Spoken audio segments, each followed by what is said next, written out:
बल्कि मैं तो कहता हूँ यूसुफ अलैहिस्सलाम को देखें तो उंगलियां कटने का दर्द ना हो, जाने यूसुफ सामने हो तो रूह निकलने का मजा क्या होगा। मेरे इमाम कहते हैं चांद तो जाते ही जाएगी कयामत ये है, चांद तो जाते ही जाएगी कयामत ये है। अब यहाँ मरने पे ठहरा है नजारा तेरा, अब यहाँ मरने पे ठहरा है नजारा तेरा। गौर कीजिएगा, जो नबी के वफादार होते हैं, नबी उनको लेने तक आते हैं, अल्लाह अकबर, फिर कब्र में उसको बाद में उतारा जाता है। पहले रसूलुल्लाह उसकी कब्र में तशरीफ लाते हैं, उसके उतरने से पहले हुजूर आते हैं उसको सहारा देने के लिए। कोई वफादार होकर तो देखे, बस इतनी सी बात है। तो क्या हम नबी के वफादार हैं? हजारों लोग सरे शाम से लेकर अभी रात निस्फ गुजर चुकी, रात की सियाह जुल्फें उसके कमर से नीचे ढलक कर घुटनों की तरफ बढ़ रही है। ऐसे में आप यहाँ इश्क रसूल में बैठे हुए इतनी गर्मी में सुन रहे हो। क्या हम नबी के वफादार हैं? मैं कोई फतवा देने नहीं आया, लेकिन अपने आप से पूछो, दिल सबसे बड़ा मुफ्ती होता है। क्या हम नबी के वफादार हैं या नबी पे जुल्म करने वाले हैं? नबी पे जुल्म करने वाले हो या नबी से वफा करने वाले हो? नबी से जफा करने वाले हो या नबी से वफा करने वाले हो? क्या हम नबी के वफादार हैं? बस इतनी सी बात है। अब आपसे पूछता हूं, एक शख्स है, एक शख्स एक देहात में रहता है, देहात में रहता है, उसके घर में फाका कशी है, फाके पे छापा है, फाके पे छापा है। वो शख्स जो है, आपके ये गांव का नाम क्या है?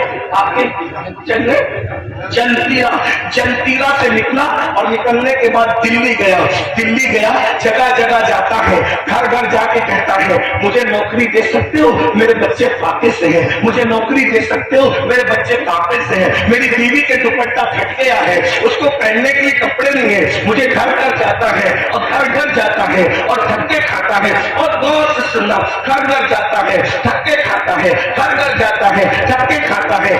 ऐसे में फिर उसको नौकरी मिलती है, वो मेहनत करता है, मेहनत करके खूब माल कमाता है। और जब माल कमाता है तो दिल्ली में उसका बहुत बड़े पौष इलाके के अंदर एक महल बन जाता है। उसके दो बेटे होते हैं, एक बेटा उसकी कमाई हुई दौलत को निकालता है और निकाल के ले जाकर जिना के अड्डे पे ले जाकर के खर्च करता है। वो रकम को निकालता है, निकाल कर उसकी सिगरेट पीता है, उसके पटाखे फोड़ता है, उसके डीजे लगाता है, नचनियों पे खर्च करता है, मुजरों पे खर्च करता है, गानों पे खर्च करता है। एक बेटा ऐसा है। दूसरा बेटा कहता है नहीं नहीं, मेरे बाप ने बहुत मेहनत से कमाया है, मेरे बाप का पसीना माथे से जो पैर तक आया है, तब कहीं जाकर ये बिल्डिंग बनी है, तब कहीं जाकर ये बंगला बना है, तब कहीं जाकर ये माल आया है।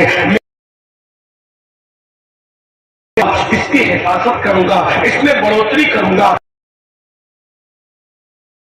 कौन है और बाप का वफादार कौन है? बाप पर जुल्म कौन है और बाप का वफादार कौन है? बोलो आप क्या जवाब? दोनों भाइयों के अंदर कौन वफादार है? बोलो कौन वफादार? दोनों भाइयों में जो बाप की का ख्याल करता है, यही है। मैं सही कह रहा हूं? बोलो भाई सही कह रहा हूं? करे, बोलो जो बाप की मेहनत का एहसास करे, का एहसास न करे, वो वफादार है। दोनों में वफादार आखिरी तक बोलो कौन है वफादार? वो एहसास करे। आप जवाब देंगे, जाहिर सी बात है आपके पास माइक नहीं है, लेकिन अगर आप बोलो बाप का वफादार कौन है? है। और जो बाप की मेहनत को ख्याल नहीं करता है तो बाप ही का बेटा मगर सब समझ गए। इसको यहीं छोड़ दो, इस मिसाल को मिलाने के लिए नहीं। तुम्हारा बाप दर दर भटकता है, तब जाकर बिला तमसील करोड़ों बार बिला तमसील वल्लज़ी अरसला रसूलहू बिलहुदा वलौ करिहल मुश्रिकून। ये बोल वो जिसने दीन हक के साथ अपने रसूल को भेजा और रसूल ताकि दीन हक गालिब आ जाए, दीन हक हमारे रसूल ने इस दीन को, मुझे याद नहीं रह पा रहा है, इस छोटे से देहात में पहुंचा है। अगर इस्लाम पहुंचा है तो ये मेरे नबी की मेहनतों याद रखने वालों, तुम्हें रसूल पाक की मेहनत याद है? कहो कि क्या हम नबी के वफादार हैं? सर से पैर तक आता है तो तुम्हारा सर से पैर तक आता है तो तुम्हारी दौलत नहीं आया, बल्कि नबी का खून था जो